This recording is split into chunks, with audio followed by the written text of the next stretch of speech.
Pandora's Palace: How the eviction of Prince Andrew sparked a constitutional crisis.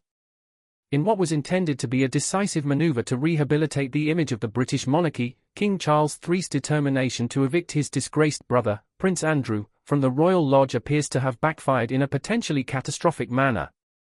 What began as a private family dispute over real estate has spiraled into a constitutional headache, threatening to unravel the veil of privacy that has protected the royal family's financial arrangements for generations.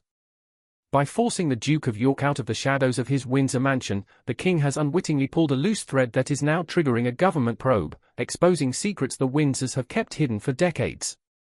The Siege of Royal Lodge. For months, the British public has watched a slow-motion car crash unfold at the Royal Lodge. The conflict has been framed as a battle of wills, the king's pragmatism versus the prince's entitlement.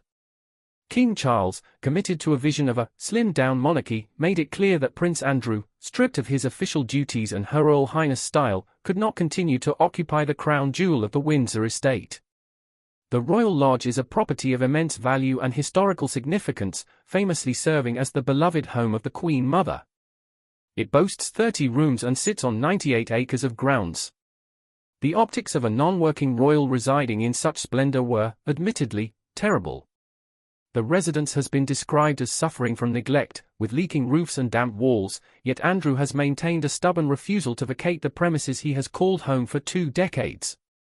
However, in his haste to resolve the Andrew problem, His Majesty seems to have opened Pandora's box. Fresh reports indicate that the King's Crusade has launched a full-scale probe from the House of Commons Public Accounts Committee. This creates a nightmare scenario for Buckingham Palace. This is no longer a tabloid rumor, it involves a serious parliamentary body responsible for overseeing government expenditure and the management of public assets. The committee is now turning its gaze toward the Crown Estate and other royal abodes, asking a question the royals have avoided for decades: who exactly lives where, and how much are they paying for it? The peppercorn rent scandal. The catalyst for this government scrutiny lies in the specific financial details of Prince Andrew's tenure at the Royal Lodge. Parliament is investigating the terms of Andrew's lease, specifically the concept of a peppercorn rent. In legal terms, this denotes a very low, nominal rent, sometimes literally a peppercorn, or in this case, a sum so small compared to market value that it is essentially free. It has been revealed that Prince Andrew secured a 75-year lease on the Royal Lodge in 2003 for a one-off payment of roughly £1 million and a weekly rent of approximately £250.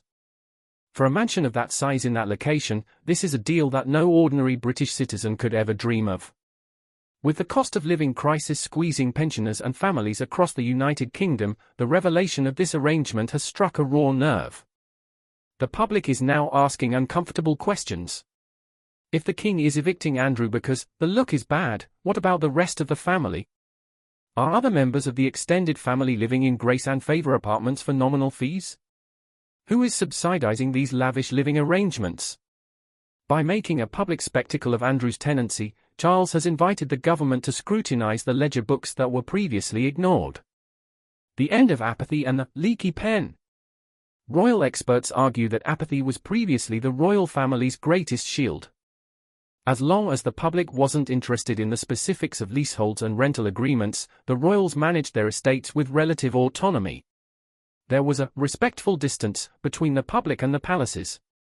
However, the saga of the Royal Lodge has shattered that apathy. Richard Kay, an esteemed royal editor, suggests that the king's actions have emboldened the monarchy's critics. He draws a parallel to the early days of Charles's reign, where viral moments of the king expressing frustration with leaky pens marred his image. Kay notes that critics now sense vulnerability, seeing that royal housing arrangements are not set in stone, they can be changed by the king's will. Consequently, if they can be changed by the king, they can certainly be investigated by Parliament. Ingrid Seward, another veteran royal commentator, notes that Andrew has opened the door to a lot of problems for his family and the way they live. The Crown Estate contains a vast number of properties, and until now, few have cared to ask who occupies them. That era of indifference is over. The headlines regarding the dispute have appeared week after week, fundamentally shifting the transparency expected of the firm. A toxic atmosphere and family fallout. The atmosphere behind the palace gates is reportedly toxic. Sources claim that senior royals are absolutely furious. While anger is certainly directed at Andrew for his refusal to leave quietly and for the scandals that precipitated this situation, there is also a collective anxiety. Reports suggest that the Andrew contagion is infecting the public's perception of the monarchy as a whole. An insider has described the family as being on edge, noting that nobody wants to be next under the microscope. This implies a fear that other members of the family, perhaps even the Prince and Princess of Wales or the Duke and Duchess of Edinburgh, could face scrutiny regarding their own housing arrangements. Are there other leases that would shock the taxpayer? The situation highlights the void left by the late Queen Elizabeth II. For decades, she managed to keep the peace and protect Andrew, often to Charles's frustration.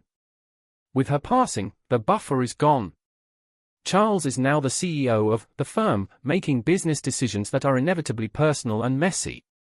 By breaking the code of silence to handle a family property dispute, Charles has invited vampires into the house. The political and social consequences. The unfolding situation serves as a recruitment tool for anti-monarchist movements. Groups like Republic, which campaigns for an elected head of state, thrive on stories of privilege and financial opacity. They argue that the Crown estate is a national asset that should benefit the nation, not serve as a housing association for minor royals. Every headline about a 30-room mansion rented for £250 a week reinforces their narrative of inequality. The Public Accounts Committee answers to Parliament and the people, not the King. Once an inquiry begins, it is difficult to control its scope or its conclusion.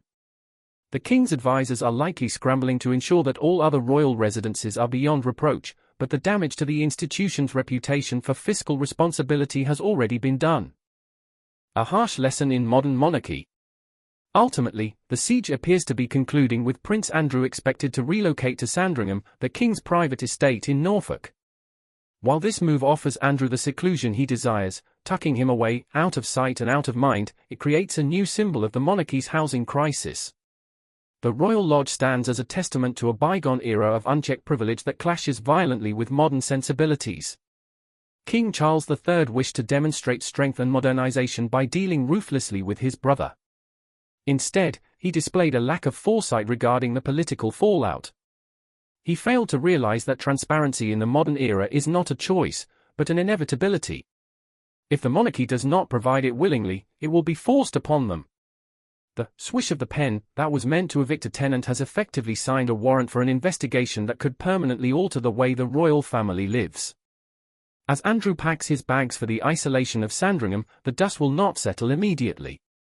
The probe will likely drag on, bringing reports, audits, and parliamentary questions that will keep the royals in an uncomfortable spotlight.